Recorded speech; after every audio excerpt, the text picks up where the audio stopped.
Buenos días, ¿cómo están? Bueno, quiero presentarme.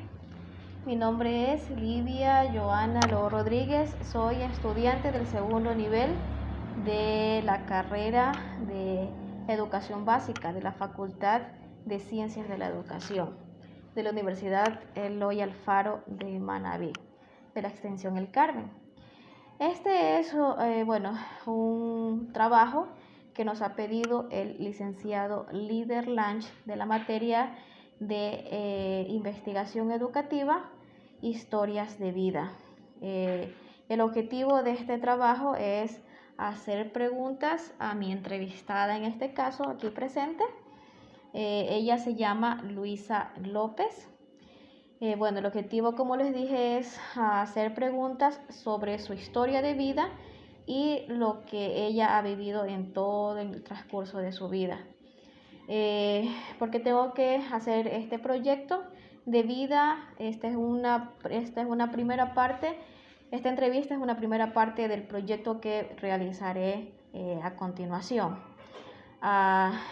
Como tarea, nos pidieron escoger a una persona que nosotros hayamos visto una historia de vida interesante, una historia de vida con fortalezas, tal vez con alguna situación difícil en su transcurso de la vida. Y yo la escogí a ella. Ella es una amiga muy querida, la conozco desde hace mucho tiempo. Y su vida para mí es muy enriquecedora, en verdad. Tiene grandes lecciones. Y bueno, el tema que yo le he puesto a esta historia de vida es Luisa, una mujer muy valiente. Bienvenida, Luisa. Gracias, muchas gracias, Joanita, por hacerme parte de este proyecto. Y bueno, para los que no me conocen, me presento, mi nombre es Luisa. Voy a compartir parte de mi historia. Nací en una familia muy numerosa. Mi padre, dos campesinos de San Miguel, La Bramadora, El Carmen. Entonces, no sé si se ubican, pero estamos aquí cerquita. Ellos tuvieron en total 17 hijos. En este caso, yo he tenido o tengo en la actualidad 14 hermanos, porque dos fallecieron muy pequeños. Entonces, todos los partos que mi mami tuvo fueron partos normales en casa, excepto de la última, que se le presentó un inconveniente, no pudo dar en casa, entonces tuvieron que buscar la ayuda del doctor. Todos nacimos allí en el campo. Crecimos la mayor parte en el campo, porque a partir de que ya necesitamos lo que es estudio de colegio, ya salíamos a estudiar. Sí, a estudiar a lo que es el Carmen, cuando había facilidad en el Carmen, o si no, en Santo Domingo. ¿Ya? ¿Qué más te puedo decir? ¿Cuántos años tienes? Ya me dijiste el número de tus hermanos. ¿Cuántos eran? Era una gran familia. Sí. ¿Estás casada? Sí, en la actualidad estoy casada, ya llevo 10 años de casado. Mi esposo se llama Byron Mendoza, y también tenemos una preciosa niña que se llama Rafaelita. Rafaelita, yo le digo el cangurito porque parece un cangurito, de verdad, salta y salta. Sí. Ahora vives ¿en dónde? ¿En La Bramadora? En La Bramadora. En La Bramadora. En La Bramadora, bueno. ¿Cuántos años tienes? Tengo 35 años. 35 años, muy bien. Bueno, entonces hacemos un pequeño resumen. Luisa vivió en San Miguel, en una finca, ¿no es cierto?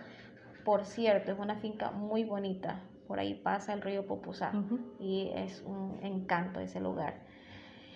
Bueno, pero es interesante lo que tú nos dices, que viviste en una gran familia. Bueno, yo soy hija única, entonces no tengo esa comparación eso de 15 hermanos, aunque eran 17, ¿no es cierto? Sí, anteriormente éramos en total 17. 17. Sí, pero fallecieron dos, entonces quedamos 14. En ese caso yo tengo, 15, que en ese caso yo tengo 14 hermanos. Muy bien, pero es una familia de todas maneras bien grande. ¿Nos puedes contar un poquito acerca de de esa vivencia familiar, cómo eran tus papás, con la relación de tus hermanos contigo. Entonces, ¿nos puedes contar un poquito cómo vivían allí? Bueno, creo que como es una familia grande, se viven tiempos buenos y tiempos difíciles, porque buenos cuando tienes la compañía, o sea, el calor del uno, del otro hermano. Se siente bonito cuando uno se reúne. En mi papi desde muy pequeña nos hacíamos culto, o sea, nosotros fuimos instruidos muy pequeños en la fe, en el camino del Señor, entonces hacíamos culto y era muy hermoso porque nos reuníamos todos. Y también cuando en la noche, mi papi a veces hacía noche de cuentos. Entonces, ¿De cuentos? Sí, de cuentos, ¿Ya? nos reunías todos. Mi papi mayormente, él usaba bastante lo que es la hamaca, él se acostaba en la hamaca ¿Ya? y todos sus pollitos todo alrededor. Sí. ¿Ya? Era bastante, bueno, uno puede decir en medio bastante asombroso, pero muy bonito a la vez. Bueno, también cuando se peleaba con el uno, había cómo acudir al otro, o sea, no quedaba sin ningún hermano a donde acudir. Pero también era por otra parte difícil porque los problemas, las peleas, los desacuerdos. Ponerse de acuerdo Sí. con una gran cantidad de personas. Sí, y también poco a poco también en cuanto a lo económico, o sea, se va tornando más difícil porque éramos nosotros 15, más mi papi y mi mami, 17, más los trabajadores. Entonces, cada vez en cuanto a lo económico se iba complicando. Mi papi al principio, él tenía lo que era ganado, entonces se ayudaba con lo que es la ganadería y también los cultivos de café, de cacao, de palma. De palma. Pero poco a poco, cuando los mayores iban saliendo a los estudios afuera, entonces era un gasto mayor. Entonces mi papi lo que iba haciendo era vendiendo los ganados y poco a poco esa mina de oro se iba terminando. Entonces los más menores son los que vivimos mayormente la escasez en cuanto a lo económico, porque ya ese tiempo se terminó el ganado y mi papi casi no era muy bueno para la agricultura, era más para la ganadería. Ya. También mi papi también era muy generoso, o sea, demasiado generoso, y era conocido por la familia, por lo generoso, por sus amigos, y por sus amigos, sí. Siempre venían, pensaban que era un banco, y venían, le prestaban, pero nunca se acordaban de pagar. Entonces eso también perjudicó bastante en cuanto a los ingresos y la economía de mi papá. Muy dado a dar la mano, pero cuando era a veces de recibir el pago, no. Bueno, ¿alguna anécdota feliz de tu familia? Porque, a ver, allí en ese lugar, como les dije, pasa el río Popozá. Y supongo yo que ese lugar para ustedes era mágico, era algo interesante el compartir con todos. ¿Nos puedes contar alguna anécdota que hayas pasado así de alegría o tienes alguna otra experiencia?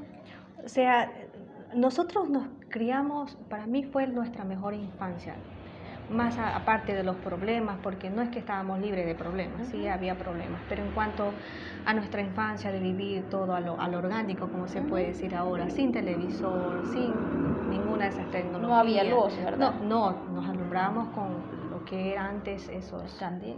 Sí, el candil o el que era más grandecito, que funcionaba con batería. Ya. No me acuerdo bien lo que era. ¿Qué pastor no tiene nada de eso? Ya. Y o también con las velas. Ya. Entonces, con eso nos alumbrábamos allá. Y allí nos divertíamos en el río, eso era nuestro parque de diversión, en el río, cada vez que llegábamos de la escuela o después de almorzar, lo que hacíamos era irnos al río a pescar. Mi papi hacía las balsas, entonces era nuestra manera de recrearnos, de disfrutar, de divertirnos. Y allí también otra anécdota es que a mí cuando mi papi con mi mami eran muy estrictos, o sea, siempre fueron muy estrictos. Y al momento de que mi mami me quería corregir, Anteriormente eran las palizas, o sea, no es como ahora que Que no se los castiga. no se los castiga, las palizas y yo lo que hacía era correr. Ya. Y como era en ese tiempo era bien delgadita, entonces yo corría como un venado, yo decía. Y me trepaba a un árbol y ahí ya mi mami no me encontraba, o sea, nunca me encontraba. No se podía subir al No, árbol. pues, o sea, ni me encontraba, como era flaca, Ya. entonces ahí entre las ramas me escondía y no me encontraba. Eso es lo que puedo compartir en cuanto a esa experiencia. ¿Y alguna experiencia o anécdota un poco difícil, dura, que hayan pasado como familia? Sí, creo que la mayoría de mis hermanos que vivimos esa experiencia, creo que muy fácilmente no se nos va a olvidar. Es algo que recordamos mucho porque fue un día donde nos llegó una visita y mi hermano mayor, él, salió de casa. En ese tiempo era normal salir, tener su revólver, su escopeta y salir a cazar, o sea, no era ahorita controlado como en la actualidad. Sí, y esto era parte de la alimentación, o sea, uno pasaba y eso servía para la alimentación. Entonces, en ese tiempo mi hermano no pudo conseguir ninguna casa, regresó, dejó la escopeta detrás de la puerta de un cuarto y en la noche ya todos, mi papá se pusieron a conversar con la visita y nosotros con nuestras amigas que habían llegado, o sea, eran 3 niñas que habían llegado. Había un hermano menor, los otros eran más grandes, entonces él era un hermano menor y no tenía con quién jugar. Entonces él quería entrar al grupo de las niñas de poder jugar, pero como no queríamos que él jugara, entonces lo hicimos a un lado. Sí. Entonces él, en vista de que no tenía con qué jugar, cogió la escopeta y se entretuvo con esa escopeta y apuntó a la puerta de la entrada del cuarto. Entonces allí estábamos jugando y dentro del cuarto donde nosotros estábamos jugando había 2 camas como en forma de L. Una tenían los pies colgados, una de mis hermanas, y otras teníamos los pies sobre la cama. Y una de las amigas que habían llegado iba entrando cuando a mi hermano se le suelta el balazo. Mi hermano mayor no había descargado la escopeta, había dejado cargada. Entonces accidentalmente se le escapa la escopeta, bueno, se le descarga. Y como era en ese tiempo vela, todo se apagó, o sea, solo se escuchó como un silbido y se quedó como un silencio. Y después todos gritábamos. Mi papi con los padres de las niñas salieron despavoridos a buscarnos qué había sucedido. Y todos gritábamos de un lado al otro hasta que lograron encender una vela. Y cuando vimos en el piso toda la sangre así. Esa noche fue terrorífica, fue como algo terrorífico, nunca habíamos experimentado algo así. Y en el grito, la sangre, todos estábamos salpicados de sangre, nadie sabíamos quién era realmente el que estaba lastimado, el que estaba herido. Y bueno, y a poco ya nos fuimos dando cuenta que 2 de mis hermanas estaban heridas y 2 de las chicas que habían llegado de visita también estaban heridas. En ese tiempo era difícil como acudir a un doctor, claro, pero sin embargo mi papá mandó a mis hermanos en caballo aquí a la Bramadora a conseguir un doctor. Gracias a Dios que se pudo conseguir, el doctor llegó a la casa muy de noche, ya era bastante tarde de la noche, y como pudo logró sacarle a los que podía, sacarle lo que es esas balas, porque antes era eso, son como plomos eran antes. Entonces, se dispersaban. Sí, se dispersaban en la pierna. A una de las chicas se le llevó un pedazo bastante de carne. Todo fue las heridas mayormente en las piernas. Bueno, eso fue una experiencia bastante difícil. Bastante dura, viviendo allá adentro, sin luz, no teniendo, sí, la facilidad de salir inmediatamente. Difícil, ¿verdad? Bueno, quisiera también saber, tú te casaste, ¿verdad? Tienes tu familia, tienes tu esposo. Cuéntame un poquito, una breve historia sobre cómo te conociste con él y eso. Bueno, a los 13 años nosotros yo salí de casa por motivo de los estudios, luego por motivo de trabajo me tuve que ir a Guayaquil. Ujú. Allá viví 2 años y regresando de Guayaquil nos invitaron a un evento de jóvenes Ujú. cerca de El Carmen, y allí fue que conocí a mi amado esposo. Vaya. Sí. La verdad, al principio no me interesó nada, para nada, no me interesó, no me provocó mayor inquietud. No te inspira. No, no, no. No te flechó. No, no me flechó, Ya. no, la verdad no me interesó para nada. Pero a los pocos días, yo había ido también con mi hermana, a los pocos días me sale llamando. Entonces yo le decía quién es y él se presentó y todo, y yo estaba muy molesta con mi hermana porque yo pensé que ella le había dado el contacto a él. Ujú. Y yo, la verdad, por educación, más por educación, es que le acepté la llamada, y luego él me invitó a salir, y también por no desagrarlo, o sea, Ujú. no quería desagrarlo, entonces le acepté la invitación. Y de allí empezamos, o sea, empezamos. Me acuerdo que, o sea, salí con él ese tiempo, eh, pero tampoco no me interesaba nada. Me acuerdo que yo le pedí un consejo a mi mamá, y yo le dije que, mire, mami, este chico me está invitando a salir, ¿qué le parece? ¿Será que le doy una oportunidad? Y mi mami me dijo, dice, mija, no te fijes en la apariencia, fíjate en el corazón. Ujú. Fíjate en el corazón si él teme a Dios, porque eso era una de las bases que teníamos, o sea, de que la pareja o la persona que iba a ser nuestro esposo Ujú. sea temeroso de Dios o que conociera la fe. Entonces, mi mami me dijo eso, y yo, una de las cosas que también siempre había sembrado a mi papi en mi corazón es que el obedecer a Dios te trae bendición. Ujú. El honrar a tus padres, el obedecer a tus padres también te trae bendición. Entonces yo siempre tenía eso muy en cuenta. Entonces decidí obedecer a mi mamá. Ujú. Decidí escuchar el consejo de mi mamá. Y después nos casamos. Y muy buen consejo porque es una excelente persona. Ujú. Vaya. Ujú. Sí. Sí. Bueno, puedo decir eso porque los conozco bastante de cerca. Bueno, te casaste, bueno, tuviste tu noviazgo, te casaste, pero cuando te casaste, ¿no es cierto? Sé que atravesaste momentos difíciles cuando intentaron tener su primer hijo, ¿verdad? Entonces, quisiera saber un poquito, ¿nos podrías contar o narrar cómo fue esto? Porque sé que tuvieron bueno, no llegó a culminar el embarazo en este caso, ¿no es cierto? Tú tuviste 2 abortos. ¿Nos puedes contar del primero cómo fue esa experiencia? Sí, me casé a los 24 años.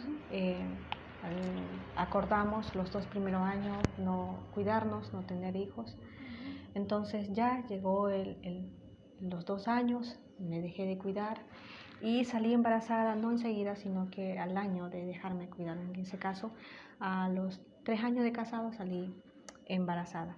Bueno, todo prácticamente marchaba bien, aunque a mí me dieron los malestares demasiado fuertes. O sea, no toleraba lo que era comida, no toleraba el agua, no toleraba casi nada.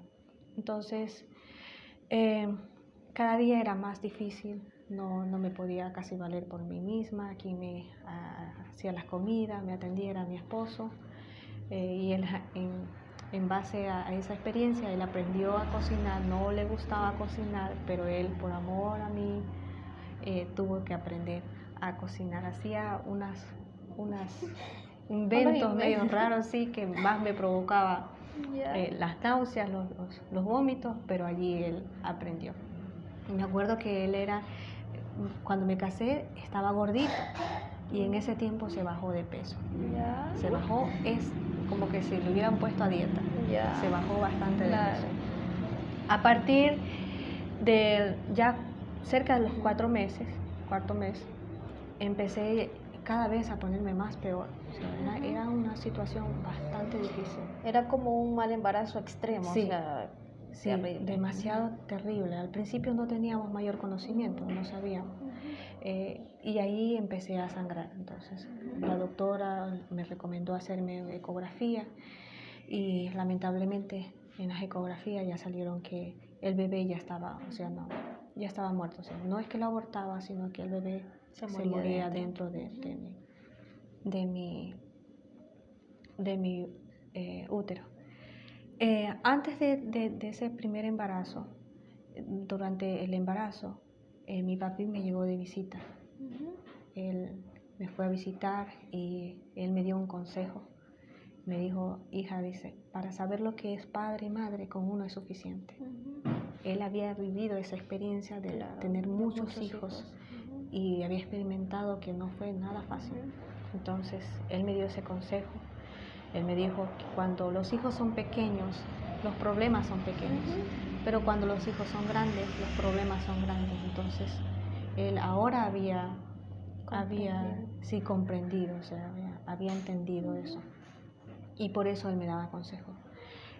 A los pocos tiempos que mi papi llegó de visita, la mala noticia es que él se había accidentado. Se cayó de un árbol de naranja, más o menos de 8 metros de alto. Cayó encima de una rama de café. Esas ramas son bastante fuertes, entonces él prácticamente se quebró lo que es el cuello. Lo llevaron al hospital, lo internaron en el hospital militar de Quito. Le hicieron muchas operaciones tratando de salvarle esto, pero no pudieron, él quedó parapléjico. Entonces él, de allí, a partir de ese accidente, no pudo hablar porque le hicieron esta traqueotomía. Sí, no sé exactamente cómo es, pero le hicieron aquí. Entonces él de allí no pudo hablar, o sea, no pudo hablar. Su situación en el hospital era bastante difícil, bastante dura. Estuvo en terapia intensiva, o sea, en los primeros meses estuvo en terapia intensiva y ahí poco a poco se iba recuperando. Y en ese tiempo, mientras yo en casa, al saber la noticia, por una parte yo quería llorar, o sea, el sufrimiento del accidente de mi papá, pero por otro lado me decían, no debes llorar porque eso le hace mal al bebé. Y peor tu embarazo, que es muy delicado. Entonces, la verdad, eso fue un tiempo muy difícil porque vivías como entre la espada y la pared sin saber qué hacer, o sea, no podía irlo a visitar, no podía llorar. Entonces, me acuerdo que fue un tiempo bastante difícil. Y al punto de que al poco tiempo recibí la noticia de que el bebé ya había muerto. Entonces, la verdad, no sé cómo soporté. Bueno, solo sé que Dios es el que estuvo allí sustentándome y fortaleciendo a mi esposo también, porque él vivió también eso. Y no tuve mucho tiempo de recuperar mi degrado, porque me hicieron degrado, porque yo quería ir a visitar a mi papá. Entonces no tuve tiempo de llorar mi pérdida, no tuve tiempo de hacer eso. Tuve que, como con toda la fuerza de mi corazón, agarrar mi dolor, guardarlo y ir a mi papá, a ver a mi papá. Allá también fue una escena muy difícil. Me acuerdo que era tan doloroso porque a ti te decían, si vas a entrar, no tienes que llorar. Tienes que hacer fuerte porque tú tienes que demostrar fuerza a tu papá. No tienes que venir a llorar porque si tú lloras, tú le vas a provocar que tu papá no sea fortalecido. Entonces me acuerdo que nosotros hacíamos, porque nos turnábamos al cuidar a mi papá. Antes de entrar, nos poníamos en el ascensor y llorábamos. Llorábamos todo lo que podíamos. Y ahí entrábamos, nos tranquilizábamos, entrábamos a conversar como que sin nada. Mi papi le gustaban mucho los signos y nosotros le cantábamos los signos, le leíamos la palabra de Dios. A él le encantaba mucho, o sea, su disciplina en casa era de que él en la mañana leía la palabra, en la tarde leía la palabra. Era algo tan prioritario para él. Entonces, como nosotros conocíamos esa parte, nosotros hacíamos eso. Aunque él no podría hablar, nos podíamos comunicar de esa forma. Mi papi sufrió mucho allí porque él quería salir del hospital.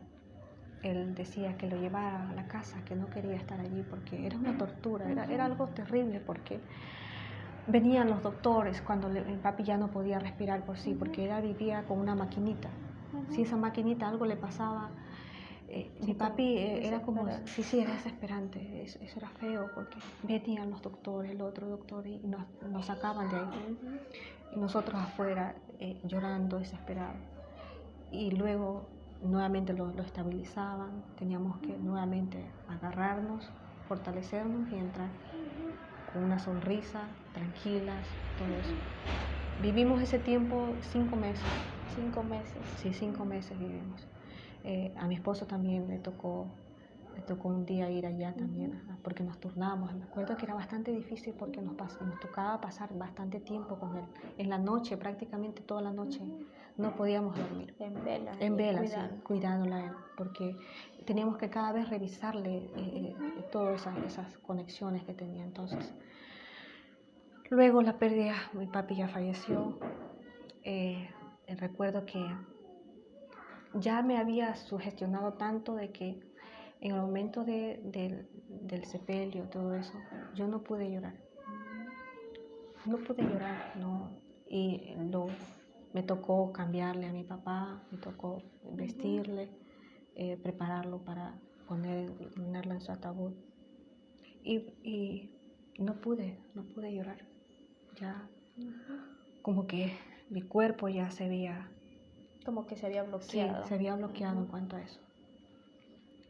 Después de haberlo enterrado, de ya haberlo sepultado, ahí empezaron los días. Llorar a mi papá, llorar a mi bebé. Fue un proceso bastante difícil, pero en medio de todo eso, Dios estuvo allí. Me aferré mucho a Dios, me aferré mucho a su palabra. Mi esposo, ambos sufríamos, ambos nos consolamos, los hermanos, la familia. Entonces, traté no de quedarme en el dolor, traté de salir adelante, no quise rendirme y seguir adelante. En el cuarto año de embarazo, nuevamente decidimos. Ustedes decidieron nuevamente intentar tener otro hijo. Intentar otro bebé. Ya ese fue el segundo, ¿verdad? Ese fue el segundo, sí. En el tercer año de casados. Allí fue otra vez la misma situación y como que cada embarazo era un poco más difícil. O sea, ese sí estuve bastante presente. Sí. Sí, me acuerdo que sí, porque cuando ya al tercer mes vuelta se me presentó el sangrado y yo ya dije, esto es lo mismo lo anterior. O sea, yo ya como ya había pasado eso anteriormente, me acuerdo que salimos a Santo Domingo, hacemos el eco y lo hicimos en dos lugares porque no queríamos aceptar esa pérdida, o sea, no queríamos, porque para mí era como un consuelo, porque ya había perdido a mi bebé, había perdido a mi papá, y yo quería aferrarme a algo, o sea, quería aferrarme a algo, y mi esperanza estaba allí, pero no lamentablemente no sucedió así. Vivimos otra pérdida. La experiencia en el hospital yo lo recuerdo muy bien porque tanto el primero como el segundo fueron similares. El segundo fue mucho más, me impactó mucho más porque no sé por qué motivo los doctores, o sea, no comprenden esa situación de una madre, o sea, que acaba de perder y que la ponen al lado de otras madres que tienen a sus bebés, o sea, eso es una mayor tortura, o sea, una tremenda prueba. Con el segundo. Eso pasó, o sea, pasó con el primero, pasó con el segundo. El segundo me tocó más fuerte, o sea, más fuerte porque yo me había aferrado tanto a ese consuelo, o sea, mi segundo bebé, a ese consuelo porque había tenido una pérdida anterior, más mi papá. Entonces, me había aferrado tanto de eso y anhelaba tanto ese bebé. Y al ver salir del quirófano y irme a esa sala donde la mayoría tenían sus bebés, yo me acuerdo que tenía un gran nudo en la boca, en la garganta, que quería como gritar y decirle a los doctores, ¿por qué no comprendían, o sea, esa situación? ¿Por qué me ponían y me torturaban de esa forma tan difícil? Bueno, clamamos al Señor, fuimos fortalecidos una vez más. Me acuerdo que en ese tiempo de consuelo llegó Morita y Benji. Son Ellos, hijos. sí, los niños de ella, me acuerdo que ellos fueron muy importantes en ese tiempo de consuelo. Ellos consolaron mi corazón y traté una vez más de no renegar de Dios, traté de una vez más levantarme, salir adelante. Traté de dar todo lo que yo tenía, ese amor que quería transmitirlo a un hijo. Me acuerdo que yo le daba todo ese amor a Benji y a Morita. Y eso ayudó a que mi corazón no se llenara de amargura, sino que se sanara, recibiera el consuelo y sacar todo lo que yo tenía en mi corazón. Y me acuerdo que disfrutaba muchísimo a Benji y a Morita. Sí, me acuerdo que te ponían a cocinar, Sí. te ponían a coser. Bueno, ellos estuvieron en esa, llegaron, porque nosotros recién creo que habíamos llegado nosotros aquí a la Bramadora. Y sí, como que fue ese consuelito ahí un poquito momentáneo, pero creo que fue de bastante ayuda para tu vida. Sí, bueno, pero lo bueno es que Dios te recompensó, ¿no es cierto? Sí. Aparte de esas 2 ayuditas que recibiste de Benji y Morita, fue tu hija, Rafaelita. Sí. Ella llegó y Dios te concedió ese precioso regalo. Pero también yo sé y viví esa experiencia contigo, junto a ti, porque estábamos cerca y también fue difícil. ¿Nos puedes contar para que sepan cómo fue esa experiencia nuevamente? Sí, al 4.º año, casi al año de la última pérdida, decidimos una vez más intentarlo. Pero yo ya le había orado al Señor, le dije, Señor, este va a ser el último intento, porque yo no voy a soportar otra pérdida más. Yo me ponía a pensar cómo hay otras personas, o sea, que viven esto y que tal vez no les llega tanto como a mí. Pero yo me acuerdo que desde muy pequeña yo ansiaba ser madre. Y desde muy pequeña yo tenía esa afinidad con los niños. ¿Y trabajabas con niños? Sí, trabajaba con niños y me gustan los niños, o sea, me gusta el trabajar con los niños. Y yo le dije, Señor, yo no voy a soportar otra pérdida más. Si tú me permites embarazarme nuevamente, es porque yo confío en que tú me vas a dar este bebé. Pero tú se lo pediste para tu cumpleaños, ¿verdad? Sí, yo me acuerdo que ya era mi cumpleaños y yo le dije, Señor, yo como regalo quiero recibir esto. Como regalo quiero recibir esto. Y abrí mi Biblia y en la Biblia, en esa porción decía, era un Salmos, en esa porción decía, tu oración ha sido escuchada. Mi cumpleaños es el 19 de abril. Y según los resultados de mi embarazo, yo había concebido el 14 de abril. De verdad que el Señor ya había respondido a mi oración. Y bueno, el primer mes de embarazo fueron muy hermosos. Yo sentía la alegría del corazón, mi esposo, la familia, todas las personas alrededor, porque todos estaban también, ya conocían mi caso y todos estaban también esperando. Y bueno, llegó el segundo mes, empezaron nuevamente los malestares. Los mismos que se Los mismos y mucho más, o sea, mucho más. De tanta deshidratación que yo tenía, me empezaban a dar los taquicardias. Entonces fueron muy difíciles, o sea, y mes a mes era como poder cruzar un obstáculo más. al punto de que al sexto mes presenté lo que placenta previa y tenía que estar en total reposo, sí, en reposo. Solo tenía que estar en cama. Y para mí era difícil porque cuando tú ya has vivido algo anterior, o sea, es difícil luchar. Como que otra vez vienen los temores. Los temores, exactamente, los temores. Y casi no pude disfrutar el embarazo por esa lucha que yo vivía cada día. Cada día vivía esa lucha. Me acuerdo que me hicieron el baby shower y el único tiempo en que yo me despreocupé y viví esa experiencia. O sea, me despreocupé y me olvidé un poco de la situación que vivía. Pero saliendo del baby shower me vino el sangrado, me internaron en el hospital de Santo Domingo, luego me trasladaron a Guayaquil. Entonces allí viví mis últimos días de embarazo.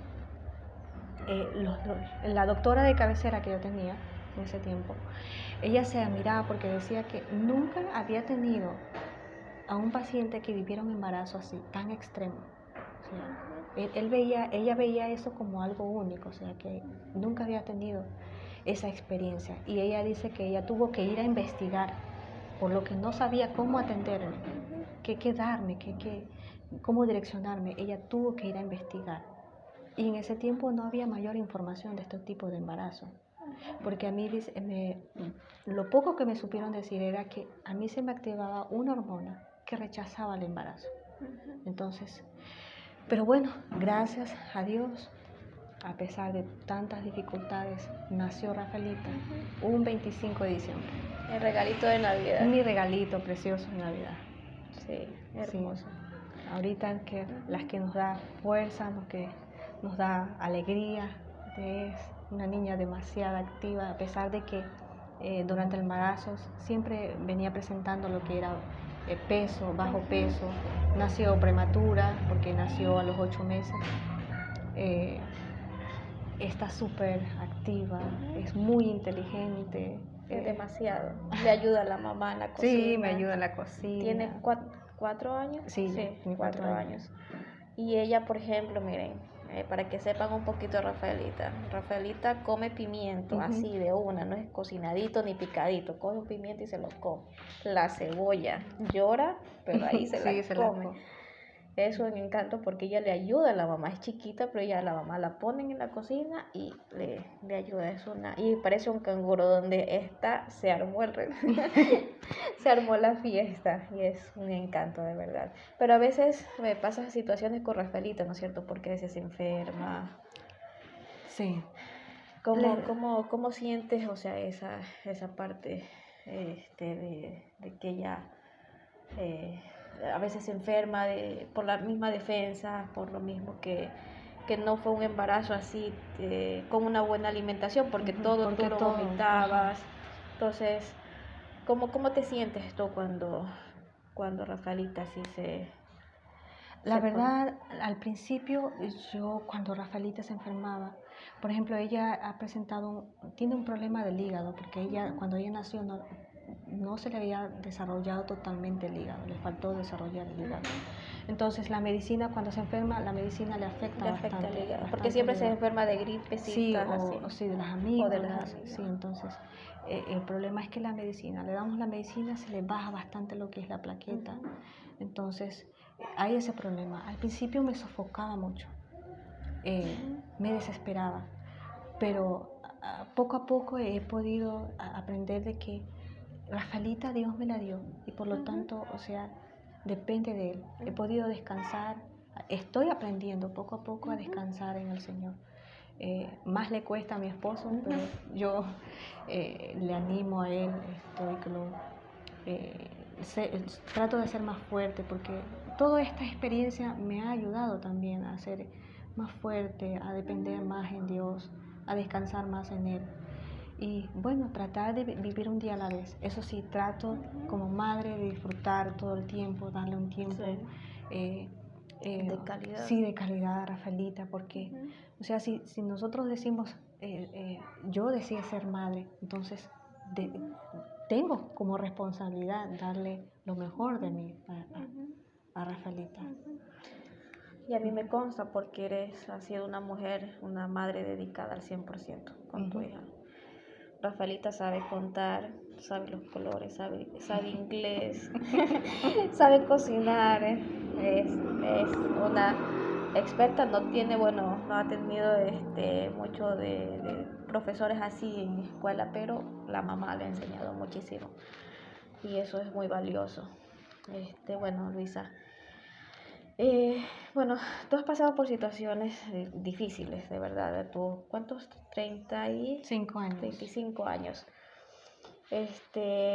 ¿Cómo fue que tú te mantuviste firme?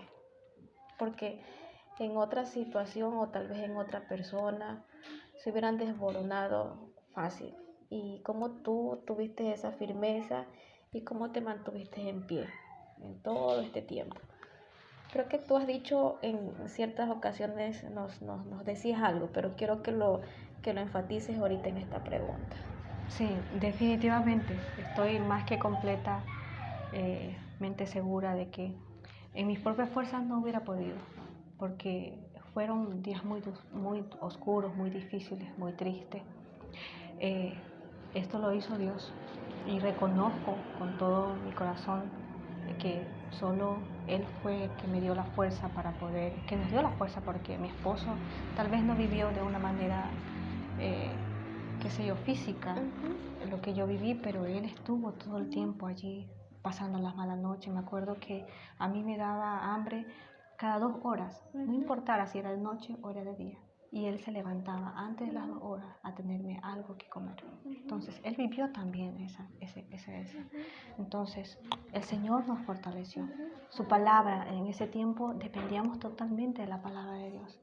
Cada día íbamos a la Biblia y cada día nos daba algo específico. Nos decía, aferrémonos, que va a pasar todo esto. O sea, cada día Dios nos daba una porción precisa. Porque al siguiente día iba a suceder algo más difícil. Entonces, desde muy pequeña creo que Dios utilizó a mi papá para ir preparando mi fe. También desde muy pequeña yo era muy enfermiza, entonces también mucho me aferré al Señor desde muy pequeña. Aprendí a confiar en el Señor y a conocer al Señor desde muy pequeña. Entonces, todo, definitivamente todo lo que pasé fue gracias a la fuerza que Dios me dio.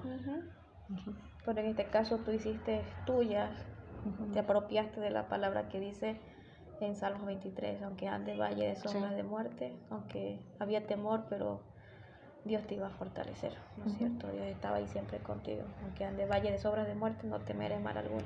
Sí, me acuerdo que ese salmo lo repetía cada vez que iba a entrar al quirófano. Siempre lo repetía ese salmo. Y cada día que se presentaba algo difícil, yo lo repetía. Y en tu experiencia, pues, ¿qué podrías decirle a las personas que en su vida, pues, tal vez pasen por situaciones muy difíciles, tal vez similares, tal vez iguales a las tuyas o parecidas, qué sé yo?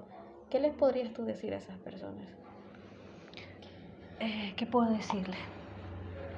Les puedo decir que solo Dios hace real